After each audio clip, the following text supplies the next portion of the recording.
Welcome to BC maker. दोस्तों आज है 17 दिसंबर 2021 और 17 दिसंबर 2021 से संबंधित बिहार करंट अफेयर्स और साथ ही राष्ट्रीय और अंतर्राष्ट्रीय घटनाओं से करंट अफेयर्स के जितने भी प्रश्न बनेंगे उन सभी प्रश्नों को विश्लेषण सहित मैं आपको इस वीडियो में बताऊंगा। लेकिन जो पिछले वीडियो मैंने आपसे प्रश्न पूछा था सबसे पहले उसे देख लेते हैं।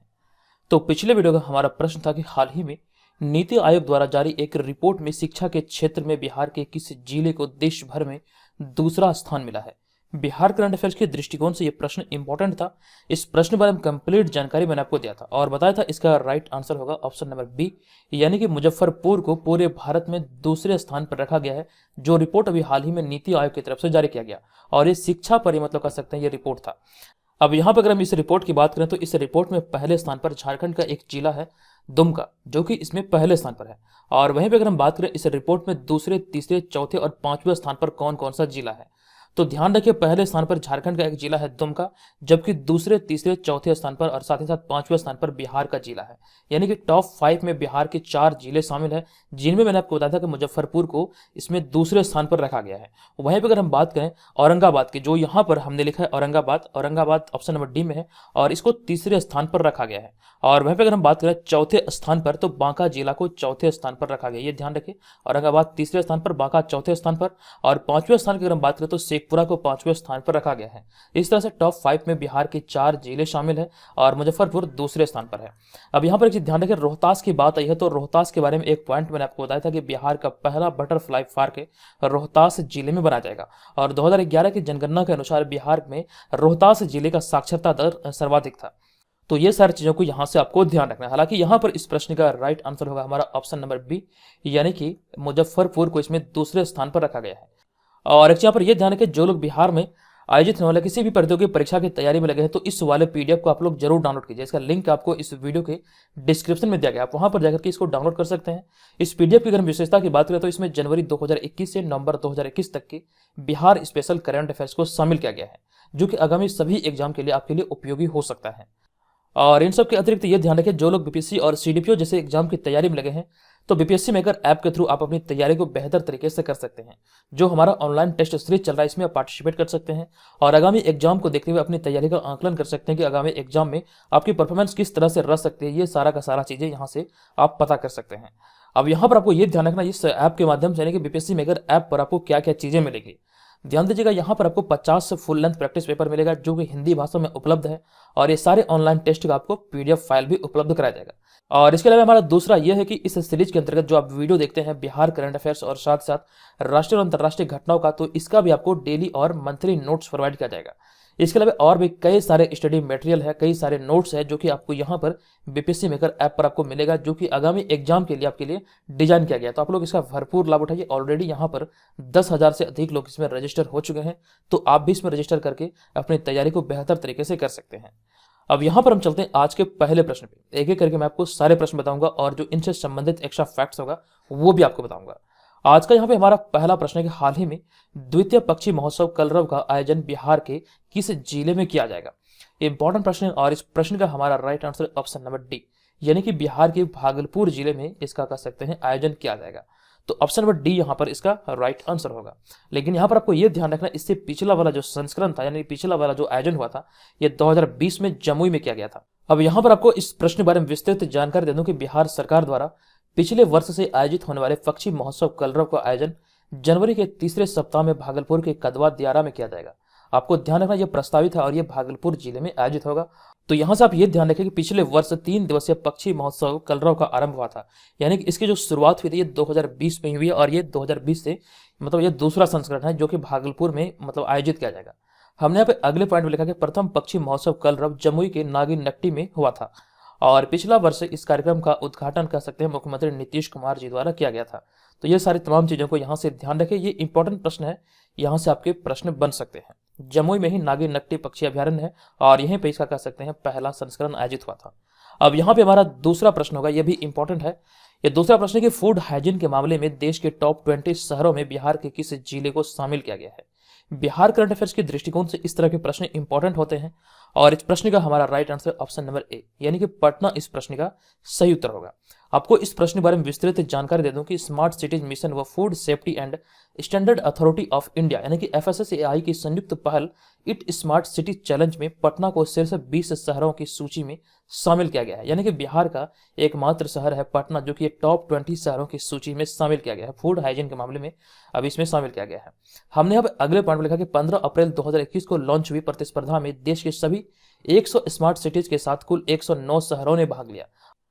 अब यहां पर बात आई है पटना की, तो पटना से रिलेटेड एक फैक्ट है जो कि आप यहां पर देख सकते हैं कि भारत का पहला डॉल्फिन अनुसंधान केंद्र पटना में बनाया जा रहा है। ये प्रश्न बहुत ज्यादा इंपॉर्टेंट है, ये बहुत ज्यादा चर्चे में था। यहां से आपको ध्यान रखना, ये बिहार ही नहीं, भारत ही नहीं बल्कि पूरे एशिया का पहला डॉल्फिन रिसर्च अनुसंधान केंद्र है जो कि बिहार की राजधानी पटना में बनाया जा रहा है। अब यहां पर हम चलते हैं अगले तीसरे प्रश्न पे। हमारा तीसरा प्रश्न है कि हाल ही में बिहार में परिवार नियोजन को बढ़ावा देने के लिए बिहार सरकार द्वारा किस अभियान की शुरुआत की गई है। इंपॉर्टेंट प्रश्न है और इस प्रश्न का हमारा right answer option number C, यानी कि सफल कफल अभियान की शुरुआत अभी हाल ही में बिहार सरकार के द्वारा किया गया है। इसका उद्देश्य क्या है, आप इसको भी ध्यान रखिएगा। इसका उद्देश्य यह है कि बिहार में परिवार नियोजन को बढ़ावा देना। ये चीजें यहां से आपको ध्यान रखना है। आइए यहाँ पर इसके बारे में डिटेल जानकारी को हम लोग देखते हैं कि बिहार में परिवार नियोजन कार्यक्रम को बढ़ावा देने के लिए समय समय पर राज्य स्वास्थ्य समिति कई गतिविधियों का संचालन करती है और इस बार राज्य स्वास्थ्य समिति ने सफल कपल अभियान का शुभारंभ किया है। यानी कि 2021 के अंतिम दिनों में इस अभियान की शुरुआत किया गया है, सफल कपल कार्यक्रम या फिर सफल कपल अभियान के नाम से। हमने यहाँ पे अगले पॉइंट में लिखा कि स्वास्थ्य मंत्री जो कि वर्तमान में बिहार के स्वास्थ्य मंत्री हैं मंगल पांडे, तो मंगल पांडे ने रथ को हरी झंडी दिखाकर रवाना किया है।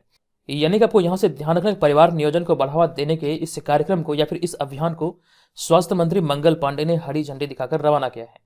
अब यहां पर इसी में हमारा अगला पॉइंट है कि यह रथ 75 दिनों तक पटना, नालंदा और वैशाली जिलों में जाएगा और लोगों को परिवार नियोजन से संबंधित जानकारी देगा। ये इसका लक्ष्य रहेगा। 75 दिनों तक ये पटना, नालंदा और वैशाली जिलों में भ्रमण करते हुए लोगों को परिवार नियोजन से संबंधित जानकारी देगा, यही इसका उद्देश्य है। अब यहां पर हम चलते हैं अगले चौथे प्रश्न पे। हमारा चौथा प्रश्न है कि भारत और किस देश के मध्य धारचूला के छारछुम में पहले मोटर पुल का निर्माण किया जाएगा। यह घोषणा अभी हाल ही में हुआ है और इस प्रश्न का राइट आंसर है हमारा ऑप्शन नंबर सी, यानी कि नेपाल इसका सही उत्तर होगा। आपको यहां पर इस प्रश्न के बारे में विस्तृत जानकारी दे दूं कि भारत नेपाल के मध्य सीमा के धारचूला के छारछुम के पास काली नदी पर करीब 48 करोड़ की लागत से 110 मीटर का मोटर पुल बनेगा। आपको ध्यान रखना, यह घोषणा अभी हाल ही में किया गया है। हमने यहाँ पे अगले पॉइंट में भारत और नेपाल के संबंधों की चर्चा की है कि भारत नेपाल के मध्य रोटी बेटी के संबंधों को और मजबूती देने के लिए पहला मोटर पुल बनाया जाएगा। आपको ध्यान रखना कि भारत और नेपाल के बीच रोटी बेटी का संबंध है, यानी कहने का तात्पर्य यहाँ पर यह है कि रोजगार के लिए भी नेपाल जाते हैं यहाँ पे भारत से लोग और वहां से भी भारत आते हैं और साथ साथ वैवाहिक संबंध जो भी है वो दोनों देशों के मध्य यहाँ पर है। तो इसी के लिए यहाँ पर हमने लिखा है कि यह मोटर पुल जो है कहीं ना कहीं इसको भी मतलब कह सकते हैं विस्तार करेगा, इसमें मतलब कह सकते हैं इसको बढ़ावा मिलेगा और कह सकते हैं इसको मजबूती मिलेगा। और यहाँ पे हमने अगले पॉइंट में लिखा, हालांकि दोनों देशों के सीमावर्ती क्षेत्र सड़क से जुड़ चुके हैं, लेकिन अब मोटर पुल बनने से भी वाहनों की आवाजाही होने लगेगी। और यहाँ पे बात है नेपाल की, तो हाल ही में शेर बहादुर देवा नेपाल के प्रधानमंत्री बने हैं। इसकी जानकारी मैंने आपको कुछ दिन पहले दिया था। यह तमाम चीजें यहाँ से आप लोग ध्यान रखिए। अब यहाँ पे हम चलते हैं अगले पांचवें प्रश्न पे। हमारा पांचवा प्रश्न है कि हाल ही में कोरोना वायरस के नए वेरिएंट ओमिक्रॉन से विश्व की पहली मौत किस देश में हुई है। और ये प्रश्न इंपॉर्टेंट हो सकता है। इस प्रश्न का हमारा right answer option number B, इससे पहली मौत यानी कि कोरोना वायरस के नए वेरिएंट ओमिक्रॉन से पहली मौत जो हुई है ब्रिटेन में हुई है। आपको ध्यान रखना, ऑप्शन नंबर बी यहाँ पर इस प्रश्न का राइट आंसर होगा। आपको बता दूं कि भारत समेत 60 से अधिक देशों में अब तक फैल चुके कोरोना वायरस के नए वेरिएंट ओमिक्रॉन के चलते ब्रिटेन में विश्व की पहली मौत हुई। ये रिपोर्ट अभी हाल ही में आई थी जिसमें मतलब इसका जिक्र किया गया था। हमने यहाँ पे अगले पॉइंट में लिखा है ब्रिटेन के बारे में कि ब्रिटेन स्वचालित कारों को सड़कों पर चलने की कानूनी मान्यता देने वाला विश्व का पहला देश है। और साथ साथ हाल ही में दक्षिण अफ्रीका के राष्ट्रपति सिरिल रामाफोसा भी कोरोना वायरस संक्रमित पाए गए हैं और ये भी ओमिक्रॉन से ही मतलब कह सकते हैं संक्रमित है। आपको यहाँ से ये ध्यान रखना, कोरोना वायरस या फिर कोविड-19 के जितने भी वेरिएंट आए हैं उनमें से ओमिक्रॉन जो है ये बहुत ज्यादा मतलब कह सकते हैं खतरनाक बताया जा रहा है और इसके लिए WHO ने भी अलर्ट जारी किया हुआ है। अब यहाँ पर हम चलते हैं अगले छठे प्रश्न पे। हमारा छठा प्रश्न है कि हाल ही में किस राज्य ने पिछड़े वर्ग के आरक्षण से संबंधित व्यवस्था में बदलाव करने की घोषणा की है। इस प्रश्न का हमारा right answer option number D, यानी कि हरियाणा सरकार के द्वारा भी हाल ही में पिछड़े वर्ग के आरक्षण से संबंधित व्यवस्था में बदलाव करने की घोषणा की है। तो ऑप्शन नंबर डी यहाँ पर इसका राइट आंसर होगा। आपको इस प्रश्न के बारे में विस्तृत जानकारी दे दूं कि हरियाणा सरकार ने पिछड़ा वर्ग के लोगों के लिए सरकारी नौकरी और शिक्षा संस्थानों में दाखिले के लिए मिलने वाले आरक्षण की व्यवस्था में बदलाव किया है। नई व्यवस्था के अनुसार संवैधानिक अथवा उनके समकक्ष पदों पर काम करने वाले पिछड़े वर्ग के लोगों के बच्चों को आरक्षण के दायरे से बाहर कर दिया जाएगा या फिर कर दिया गया है। आपको यहाँ पर ध्यान रखना, ये बदलाव क्या किया गया, इसमें जो मतलब कर सकते हैं संशोधन जो किया गया है या फिर करने की जो घोषणा की गई, आप यहाँ पर इस पॉइंट को देख के समझ सकते हैं कि नई व्यवस्था के अनुसार संवैधानिक अथवा उनके समकक्ष पदों पर काम करने वाले पिछड़े वर्ग के लोगों के बच्चे को आरक्षण के दायरे से बाहर कर दिया गया है। ये चीजें यहाँ से आप लोगों को ध्यान रखना है। अभी हाल ही में ऐसी घोषणा हरियाणा सरकार के द्वारा किया गया है। और साथ साथ यहाँ पे हमने अगले पॉइंट में यह भी लिखा कि साथ ही किसी सांसद, मंत्री अथवा विधायक के पुत्र या फिर पुत्री को पिछड़ा वर्ग के लिए मिलने वाले आरक्षण का लाभ नहीं दिया जाएगा, ये भी इसमें कही गई है। हमने यहाँ पे हरियाणा की चर्चा की है, तो हरियाणा के बारे में कुछ पॉइंट है कि हाल ही में हरियाणा के मुख्यमंत्री अंत्योदय परिवार उत्थान योजना शुरू की है। ये चीजें यहाँ से आप ध्यान रखिएगा। अब यहाँ पर हम चलते हैं अगले 7वें प्रश्न पे। हमारा 7वां प्रश्न बहुत ज्यादा इंपॉर्टेंट है। यह प्रश्न हाल ही में time person of the year किसे घोषित किया गया है। इस प्रश्न को आप यहाँ पर इंपॉर्टेंट प्रश्नों की श्रेणी में रख सकते हैं। इस प्रश्न का हमारा राइट आंसर है एलन मस्क, यानी कि ऑप्शन नंबर बी इस प्रश्न का राइट आंसर होगा। आपको इस प्रश्न के बारे में विस्तृत जानकारी दे दूं कि हाल ही में टेस्ला और स्पेस एक्स, जो कि कह सकते हैं अंतरिक्ष से संबंधित उपकरण का निर्माण करती है, तो टेस्ला और स्पेस एक्स के प्रमुख एलन मस्क को टाइम मैगजीन ने पर्सन ऑफ द ईयर घोषित किया है। ये आपको ध्यान रखना, टेस्ला एक कार है जो कि आप कह सकते हैं स्वचालित कार है। इसके बारे में कंप्लीट जानकारी शायद मुझे याद है, मैंने आपको एक बार दिया था। तो टेस्ला और स्पेस एक्स के जो प्रमुख है एलन मस्क, इन्हें अभी हाल ही में टाइम मैगजीन ने पर्सन ऑफ द ईयर 2021 घोषित किया है। हमने यहाँ पे अगले पॉइंट में लिखा, यह खिताब दुनिया भर के किसी व्यक्ति या संस्थान के प्रभावशाली होने का परिचायक यानी कि इंट्रोडक्टरी माना जाता है। और साथ साथ जबकि पिछले वर्ष अमेरिकी राष्ट्रपति जो बाइडेन और उपराष्ट्रपति कमला हैरिस को संयुक्त रूप से पर्सन ऑफ द ईयर चुना गया था। ये जानकारी शायद मैंने आपको दिया था पिछले वर्ष, जो करंट अफेयर्स के तहत थी, मैंने आपको बताया था। हमने यहाँ पे अगले पॉइंट में लिखा कि टाइम मैगजीन ने पर्सन ऑफ द ईयर की शुरुआत वर्ष 1927 में की थी। और अगर हम बात करें एलन मस्क की, तो एलन मस्क की इलेक्ट्रिक कार कंपनी टेस्ला दुनिया भर में सबसे मूल्यवान कार कंपनी है। तो ये आपको यहाँ से ध्यान रखना है। अब यहाँ पे हमारा अगला होगा 8वां प्रश्न। यह प्रश्न हाल ही में डिजिटल हेल्थ आईडी बनाने में देश के किस राज्य को प्रथम पुरस्कार प्राप्त हुआ है। इंपॉर्टेंट प्रश्न, और इस प्रश्न का हमारा right answer option number C यानी कि छत्तीसगढ़ इसका राइट आंसर होगा।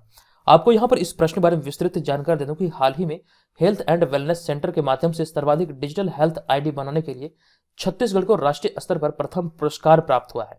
ये आपको ध्यान रखना, छत्तीसगढ़ इसका राइट आंसर होगा। और यहाँ पे हमने अगले पॉइंट में लिखा कि आजादी का अमृत महोत्सव के तहत देश में 16 नवंबर से लेकर के 12 दिसंबर तक यूनिवर्सल हेल्थ कवरेज डे 2021 मनाया गया। और इसी के अवसर पर यहाँ पे अगले पॉइंट में इसी में लिखा गया कि स्वास्थ्य एवं परिवार कल्याण राज्य मंत्री डॉक्टर भारती पवन पवार ने नई दिल्ली में यूनिवर्सल हेल्थ कवरेज डे पर आयोजित कार्यक्रम में छत्तीसगढ़ राज्य को पुरस्कृत किया, यानी कि इसी कार्यक्रम के दौरान या फिर इसी दिवस के तहत मतलब कह सकते हैं इस पुरस्कार से सम्मानित किया गया छत्तीसगढ़ राज्य को। और ये किस लिए प्रदान किया गया, यहाँ पर हमने लिख दिया डिजिटल हेल्थ आईडी बनाने में जो भारत में अव्वल स्थान प्राप्त किया है, तो इसी के लिए अवार्ड से सम्मानित किया गया छत्तीसगढ़ को। और यहाँ पे हमने अगले पॉइंट में लिखा कि पीपीपी मॉडल के तहत छत्तीसगढ़ में भारत के पहले इथेनॉल संयंत्र की स्थापना की गई है। जबकि अगर यहाँ पे बात है इथेनॉल की, तो आपको ध्यान रखना, इथेनॉल नीति को लागू करने वाला भारत का पहला राज्य है बिहार। ये भी आपको ध्यान रखना है। अब यहाँ पे हमारा अगला होगा 9वां प्रश्न। यह प्रश्न हाल ही में किस ऑनलाइन डिलीवरी प्लेटफॉर्म ने अपना नाम बदलकर ब्लिंकिट कर लिया है। यह भी इंपॉर्टेंट है और इसका राइट आंसर है हमारा ऑप्शन नंबर ए यानी कि ग्रोफर्स इसका सही उत्तर होगा। आपको बता दूं कि ऑनलाइन किराना डिलीवरी प्लेटफॉर्म ग्रोफर्स ने अपना नाम बदलकर ब्लिंकिट कर लिया है। यह भी हाल ही में किया गया था। आपको ध्यान रखना, इसका राइट आंसर है ग्रोफर्स। हमने यहाँ पे अगले पॉइंट में लिखा कि जोमेटो और सॉफ्ट बैंक द्वारा वित्त पोषित इस कंपनी ने कुछ महीने पहले 10 मिनट की डिलीवरी के वादे के साथ अपनी फास्ट डिलीवरी सर्विस शुरू की थी। और साथ साथ यहाँ पे हमने इसकी स्थापना के बारे में लिखा, ग्रोफर्स ऑनलाइन प्लेटफॉर्म की स्थापना 27 दिसंबर 2013 को हुई थी। और इसके संस्थापक की अगर हम बात करें तो इसके संस्थापक अलविंदर ढींढसा और सौरभ कुमार है। ये आपको ध्यान रखना, जिन्होंने अभी हाल ही में अपनी कंपनी का नाम बदलकर ग्रोफर्स से ब्लिंकिट कर दिया है। अब यहाँ पर हम चलते हैं अगले 10वें प्रश्न पे। लेकिन यहाँ पर आपकी एक चीज ध्यान रखिएगा, यहाँ पर एक मतलब कह सकते हैं आकर्षक बिंदु लिखा गया कि 10 मिनट में ऑनलाइन डिलीवरी देने का वादा के साथ इसे मतलब इस सर्विस को शुरू किया गया था। तो आपको ध्यान रखना, यहाँ से आपके प्रश्न बन सकते हैं। आपको यहाँ से जो चीजें मैंने आपको बताई इंपॉर्टेंट हो सकते हैं।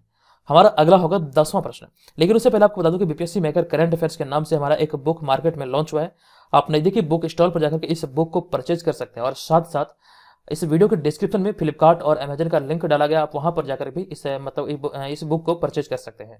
और यहाँ पर जो अगला हमारा ये है ई बुक। इसको मतलब कर सकते हैं ये पीडीएफ फॉर्मेट में है, इसका भी लिंक आपको इस वीडियो के डिस्क्रिप्शन में है। 10वां प्रश्न, ये प्रश्न हाल ही में किस बैंक ने कॉन्टैक्टलेस भुगतान करने की नई सर्विस शुरू करने का फैसला किया है? इस प्रश्न का हमारा right answer option number C यानी कि बैंक ऑफ बड़ौदा इसका राइट आंसर होगा। आपको यहाँ पर इस प्रश्न के बारे में विस्तृत जानकारी दे दूं कि फिनटेक क्रांति को आगे बढ़ाते हुए बैंक ऑफ बड़ौदा ने कॉन्टैक्टलेस यानी कि बगैर किसी संपर्क के भुगतान करने की नई सर्विस शुरू करने का फैसला किया है। अब यहाँ पर ध्यान दीजिएगा, हालांकि यह प्रश्न उतना इंपॉर्टेंट नहीं है, लेकिन इस प्रश्न से रिलेटेड कुछ बिंदु ऐसे हैं जो कि करंट अफेयर्स के तहत इस प्रश्न को लाने पे मुझे मजबूर कर दिया। आप यहाँ पर इसको अगले पॉइंट में देख सकते हैं कि इसके तहत बैंक ऑफ बड़ौदा ने वर्ल्ड वेब नाम के तहत पहने जाने वाले कई ऐसे उत्पाद लॉन्च करने की तैयारी की है जिसे कि भुगतान के लिए पीओएस यानी कि point of sale card swipe की जाने वाली मशीन के सामने सिर्फ दिखाना भर होगा। और यह उत्पाद जो कि होंगे ये अंगुली और साथ साथ लॉकेट या फिर घड़ियां हो सकती है, जिसके माध्यम से कह सकते हैं इस सर्विस को शुरू किया जाएगा या फिर इसको बढ़ावा मिलेगा। आपको ध्यान रखना, अभी हाल ही में ऐसी घोषणा बैंक ऑफ बड़ौदा ने किया है। और अगर हम बैंक ऑफ बड़ौदा की बात करें तो बैंक ऑफ बड़ौदा की स्थापना वर्ष 1908 में हुई थी तथा उसका मुख्यालय बड़ोदरा में है। बड़ोदरा गुजरात में इसका मुख्यालय है और बैंक ऑफ बड़ौदा के कार्यकारी निदेशक और सीईओ हैं संजीव चड्डा। तो ये भी आप ध्यान रखें। अब यहाँ पे हमारा अगला होगा 11वां प्रश्न, यह भी इंपॉर्टेंट है। यह प्रश्न के 14 दिसंबर को हुए ग्लोबल टेक समिट का संबोधन किनके द्वारा किया गया? इस प्रश्न का हमारा right answer option number B यानी कि बोरिस जॉनसन इस प्रश्न का राइट आंसर होगा। आपको यहाँ पर इस प्रश्न के बारे में बता दूं कि विदेश मंत्रालय और कॉर्निस इंडिया की तरफ से आयोजित ग्लोबल समिट का आयोजन 14 से लेकर के 16 दिसंबर के बीच हुआ है। आपको यहाँ पर यह ध्यान रखना, इसका right answer option number B, इसे संबोधित किया गया है बोरिस जॉनसन के द्वारा। हमने यहाँ पे अगले पॉइंट में लिखा कि तकनीकी क्षेत्र में हो रहे बदलाव को लेकर के रणनीति बनाने के उद्देश्य आयोजित समिट को ब्रिटेन के प्रधानमंत्री बोरिस जॉनसन द्वारा संबोधित किया गया। और यहाँ पर इस वर्ष 2021 की जो थीम है यह है ग्लोबल मीट्स लोकल। ये 2021 का ये कह सकते हैं ग्लोबल टेक समिट का थीम था। अब यहाँ पर ये इमेज गलती से नरेंद्र मोदी जी का लग गया, यहाँ पर बोरिस जॉनसन का इमेज होना चाहिए, आप लोग इसे इग्नोर कीजिएगा। अब यहाँ पे हमारा अगला होगा 12वां प्रश्न। यह प्रश्न कि हाल ही में डीआरडीओ द्वारा supersonic missile assistant torpedo system विकसित किया गया है, इसका परीक्षण कहां से किया गया? इस प्रश्न का हमारा right answer option number A यानी कि उड़ीसा के व्हीलर द्वीप से इसका अभी हाल ही में परीक्षण किया गया है। तो ऑप्शन नंबर ए यहाँ पर इसका राइट आंसर होगा। अब यहाँ पर आपको इस प्रश्न के बारे में विस्तृत जानकारी दे दूं कि डीआरडीओ ने supersonic missile assistant torpedo system विकसित किया है और इसे उड़ीसा के व्हीलर द्वीप से सफलतापूर्वक प्रक्षेपित किया गया है, फिर परीक्षण किया गया है। और यहाँ पे इसी में अगला पॉइंट है, यह प्रणाली अगली पीढ़ी की मिसाइल आधारित stand of torpedo delivery system है। अब यहाँ पे बात है टॉर्पीडो की, तो टॉर्पीडो आखिर क्या होता है? तो टॉर्पीडो शिकार के आकार का पानी में छोड़े जाने वाला एक स्वचालित हथियार है और ये भी आपको यहाँ से ध्यान रखना है। टॉर्पीडो की बात है तो आपके मन में ये सवाल बन रहा होगा, तो आपको ध्यान रखना, ये शिकार के आकार का पानी में छोड़े जाने वाला एक स्वचालित हथियार है।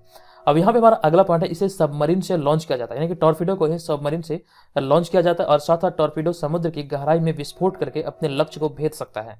और यहाँ पे हमने अगले पॉइंट में लिखा कि भारत में पहला स्वदेशी टॉर्पीडो वरुण शास्त्र था, यानी कि भारत का पहला स्वदेशी टॉर्पीडो वरुण शास्त्र था, ये भी आपको ध्यान रखना है। अब यहाँ पर हम चलते हैं आज के इस वीडियो के प्रश्न की ओर। आज के इस वीडियो का हमारा प्रश्न है कि हाल ही में जमुई के विधायक श्रेयसी सिंह 64वीं नेशनल शूटिंग चैंपियनशिप में बिहार के लिए कौन सी बार स्वर्ण पदक जीतकर इतिहास रच दिया है?